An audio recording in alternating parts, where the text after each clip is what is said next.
भोपाल से प्रस्तुत हैं प्रादेशिक समाचार। नमस्कार, समाचारों के साथ मैं जितेंद्र रघुवंशी। पहले मुख्य समाचार। प्रधानमंत्री ने विश्व को खाद्य और पोषण सुरक्षा सुनिश्चित करने के लिए डिजिटल और नवाचारी प्रौद्योगिकी के साथ किसानों को सशक्त बनाने की बात कही। भोपाल में साइंस 20 के 2 दिवसीय सम्मेलन के पहले दिन हुई विज्ञान को समाज और संस्कृति से जोड़ने पर चर्चा। आकाशवाणी और डीडी इंडिया चुने गए देश में सबसे भरोसेमंद इलेक्ट्रॉनिक मीडिया संस्थान।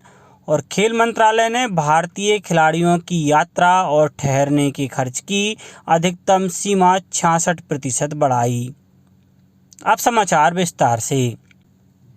प्रधानमंत्री नरेंद्र मोदी ने विश्व को खाद्य और पोषण सुरक्षा सुनिश्चित करने के लिए डिजिटल और नवाचारी प्रौद्योगिकी के साथ किसानों को सशक्त बनाने की बात कही। उन्होंने वीडियो कॉन्फ्रेंस के माध्यम से हैदराबाद में आयोजित कृषि मंत्रियों की बैठक में भागीदारी करने वाले G20 के प्रतिनिधियों को संबोधित किया। उन्होंने कहा कि भारत के किसान कृत्रिम उर्वरक का इस्तेमाल नहीं कर रहे हैं। यहाँ के किसान मृदा संरक्षण, जैविक उर्वरक संवर्धन और बड़े स्तर पर प्रौद्योगिकी का इस्तेमाल कर रहे हैं।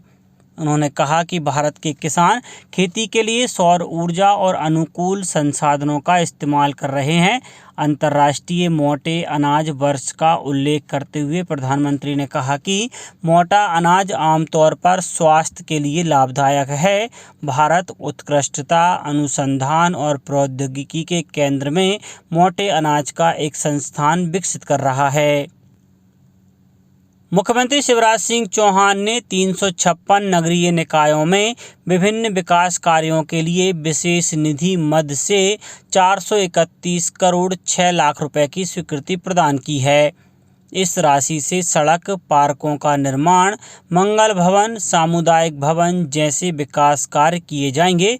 नगरीय विकास एवं आवास मंत्री भूपेंद्र सिंह ने बताया है कि इसी राशि से भोपाल में टंटिया मामा, शहीद चंद्रशेखर आज़ाद, शहीद भगत सिंह, सुखदेव और राजगुरु, अमर बलिदानी हेमू कलानी, कैलाश सारंग, पूर्व मुख्यमंत्री कैलाश जोशी की प्रतिमा स्थापित होंगी।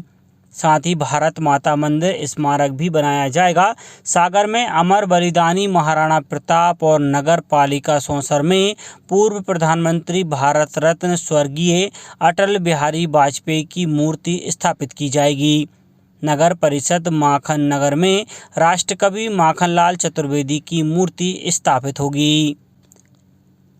भारत की G20 अध्यक्षता के अंतर्गत साइंस 20 के 2 दिवसीय सम्मेलन के पहले दिन उद्घाटन सत्र की अध्यक्षता कर रहे भारतीय राष्ट्रीय विज्ञान अकादमी के अध्यक्ष प्रोफेसर आशुतोष शर्मा ने कहा कि विज्ञान का लक्ष्य समाज के साथ मिलकर अधिक संवहनीय, समावेशी और न्याय संगत भविष्य का निर्माण करना है। उन्होंने कहा कि विज्ञान और संस्कृति परस्पर जुड़े हुए हैं। भोपाल में connecting science to society and culture theme पर आयोजित इस सम्मेलन में G20 देशों, आमंत्रित राज्यों और अंतर्राष्ट्रीय संगठनों के वैज्ञानिक समुदाय के प्रतिनिधि शामिल हुए हैं। इंडोनेशिया के professor Ahmad Najib Burhani, Brazil के प्रतिनिधि professor Ruben Olivan, doctor Rajagopal Chidambaram ने भी सम्मेलन को संबोधित किया। दूसरे दिन की शुरुआत वन विहार में नेचर वॉक से शुरू होगी। G20 के प्रतिनिधि सुबह आदिवासी संग्रहालय भोपाल और शाम को सांची का भ्रमण करेंगे। प्रधानमंत्री भारतीय जन औषधि परियोजना के तहत पिछले 9 वर्षों में जन औषधि केंद्रों की संख्या में 100 गुना और दवाओं की बिक्री में 150 गुना से अधिक की वृद्धि हुई है। सभी को सस्ती दरों पर गुणवत्तापूर्ण जेनरिक दवाइयां उपलब्ध कराने के लिए जन औषधि केंद्र खोले गए हैं। यह योजना 2008 में शुरू की गई थी।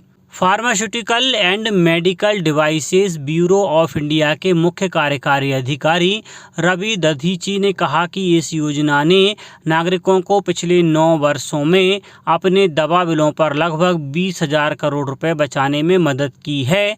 उन्होंने कहा कि सरकार ने इस साल के अंत तक जन औषधि केंद्रों की संख्या बढ़ाकर 10,000 करने का लक्ष्य रखा है। प्रधानमंत्री नरेंद्र मोदी इस महीने की 18 तारीख को आकाशवाणी पर मन की बात कार्यक्रम में देश और विदेश में लोगों से अपने विचार साझा करेंगे। इस मासिक रेडियो कार्यक्रम की यह 102वीं कड़ी होगी। लोग अपने सुझाव नमो ऐप और MyGov पर भेज सकते हैं। इसके अलावा वे टेलीफोन नंबर 1800-117800 पर भी अपने सुझाव रिकॉर्ड कर सकते हैं।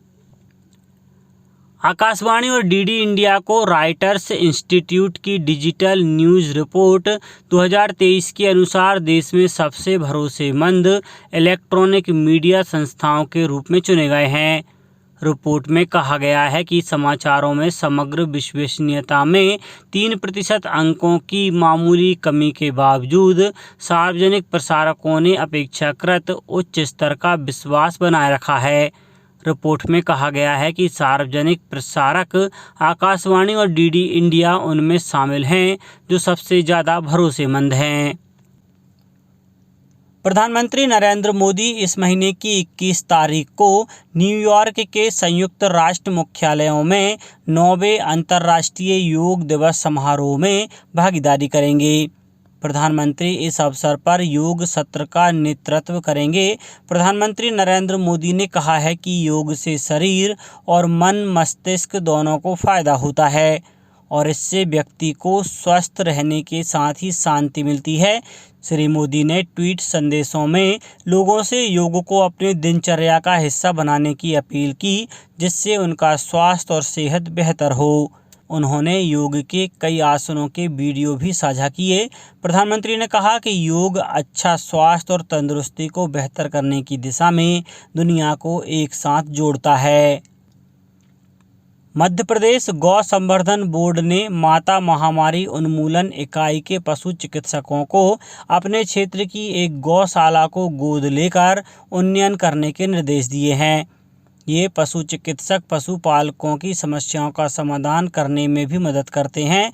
रजिस्ट्रार गौ संवर्धन बोर्ड डॉक्टर BS शर्मा ने बताया कि बोर्ड द्वारा संचालित माता महामारी उन्मूलन इकाई में प्रदेश में लगभग 40 पशु चिकित्सक कार्यरत हैं।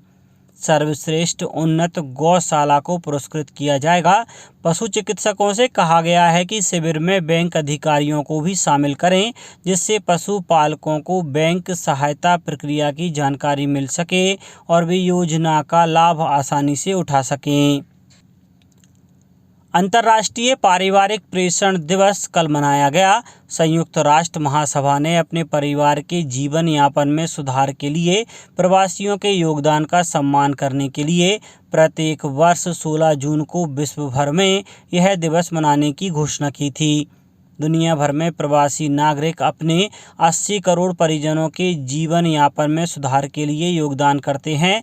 इसके साथ ही वे आर्थिक योगदान के जरिए अपने बच्चों के सुनहरे भविष्य के लिए आशा का संचार भी करते हैं। संयुक्त राष्ट्र के अनुसार इस बार अंतर्राष्ट्रीय पारिवारिक प्रेषण दिवस का विषय है वित्तीय समावेश और लागत घटाने की दिशा में डिजिटल प्रेषण। खेल मंत्रालय ने भारतीय खिलाड़ियों की यात्रा और ठहरने के खर्च की अधिकतम सीमा 66% बढ़ा दी है। ये सुविधा राष्ट्रीय खेल संघों के लिए मंत्रालय की सहायता योजना के तहत अंतर्राष्ट्रीय खेलों में भाग लेने वाले एथलीट और अधिकारियों के लिए लागू होगी। अब खिलाड़ी और सहायक कर्मी विदेश में अनुमोदित खेलों में भाग लेने के लिए प्रतिदिन $250 खर्च कर सकेंगे। पहले प्रतिदिन खर्च की अधिकतम सीमा $150 थी। अब कुछ समाचार संक्षेप में। नगरीय निकायों के 13 पार्षदों के लिए हाल ही में हुए उपनिर्वाचन के परिणाम घोषित कर दिए गए हैं। इनमें से 7 सीटें भाजपा के और 6 सीटें कांग्रेस के खाते में आई हैं। सीहोर जिले में आगामी 26 जून नशीले पदार्थों के दुरुपयोग और अवैध व्यापार के विरुद्ध अंतर्राष्ट्रीय नशा निवारण दिवस के रूप में मनाया जाएगा। आगरमालवा के प्रभारी CHMO डॉक्टर RC कुरील को जिला चिकित्सालय में पदस्थ एक संविदा चिकित्सक से 10,000 रुपये की रिश्वत लेते हुए रंगे हाथों गिरफ्तार किया है। शहडोल जिले में आने वाले विधानसभा चुनाव को लेकर आवश्यक तैयारियां शुरू हो गई हैं। मतदाता सूची पुनरीक्षण के साथ ही मतदान केंद्र को व्यवस्थित करने का काम जारी है। नीमच में कलेक्टर ने नवीन चिकित्सा महाविद्यालय भवन के निर्माण कार्यों का निरीक्षण किया। बैतूल में रिजर्व बैंक द्वारा वित्तीय साक्षरता को बढ़ावा देने के उद्देश्य से कक्षा 8वीं से 10वीं के विद्यार्थियों के बीच अखिल भारतीय वित्तीय साक्षरता प्रश्नोत्तरी का आयोजन करवाया जा रहा है। मध्य प्रदेश कुटीर एवं ग्रामोद्योग विभाग और वस्त्र मंत्रालय आंध्र प्रदेश द्वारा भोपाल के गौहर महल में 25 जून तक क्राफ्ट बाजार का आयोजन किया गया है और Nehru memorial museum and library society का नाम बदलकर प्रधानमंत्री संग्रहालय और लाइब्रेरी सोसाइटी कर दिया गया है। अंत में मुख्य समाचार एक बार फिर। प्रधानमंत्री ने विश्व को खाद्य और पोषण सुरक्षा सुनिश्चित करने के लिए डिजिटल और नवाचारी प्रौद्योगिकी के साथ किसानों को सशक्त बनाने की बात कही। भोपाल में साइंस 20 के 2 दिवसीय सम्मेलन के पहले दिन हुई विज्ञान को समाज और संस्कृति से जोड़ने पर चर्चा।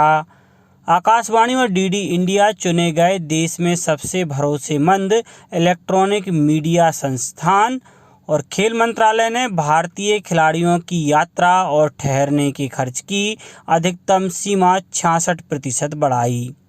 इस बुलेटिन में इतना ही। घर पर रहिए, सुरक्षित रहिए और सुनते रहिए प्रादेशिक समाचार। नमस्कार।